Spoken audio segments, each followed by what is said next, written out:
Prayer a Privilege by Archibald Alexander. Although God is everywhere present, yet he is invisible. He is an all-pervading spirit, yet is perceived by none of our senses. We behold his glorious works in the heavens and in the earth, and may learn something by careful observation of the general laws by which the material universe is governed. But still the great architect is concealed. As far as reason can lead us, we seem to be shut out from all the fellowship with our Maker. And whether prayer is permitted would remain forever doubtful, were it not for divine revelation.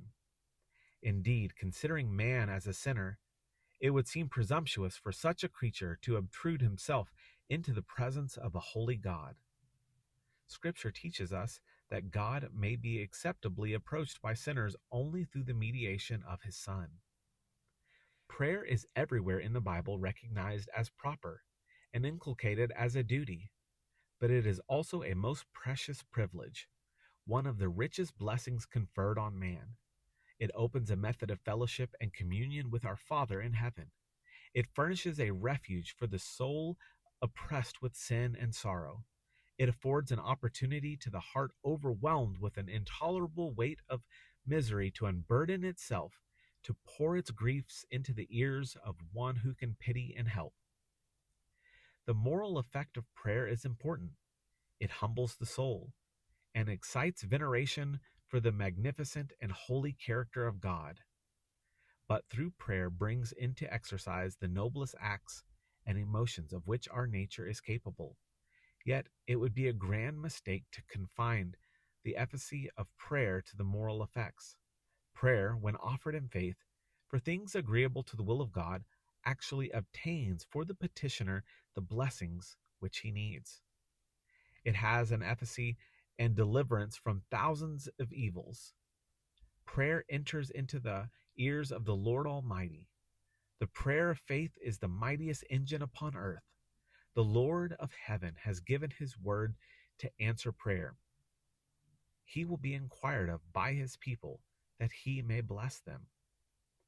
God can make any means effectual, and among the instituted means for the government of the world and the preservation and comfort of his people, prayer holds a high place.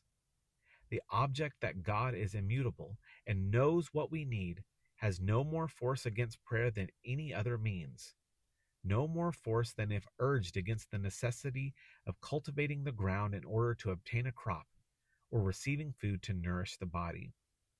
The Christian life is sustained by prayer. By it, every grace is exercised, every blessing is obtained. Without the sincere desires of the heart, prayer is nothing. It is worse, it is a mockery.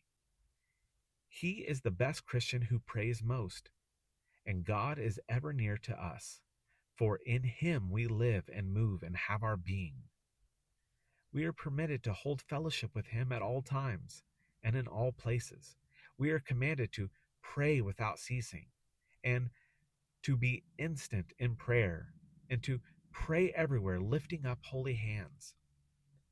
In prayer is not only an outgoing of the soul to God in acts of faith, love, and confidence, but there is an actual communication from God to the soul. Prayer is a holy converse, a fellowship with God. 1 hour spent in prayer will accomplish more good than many employed in study or labor. Surely, then, it is good to draw near to God. This was Prayer a Privilege by Archibald Alexander. If this was an encouragement to you, please like and subscribe.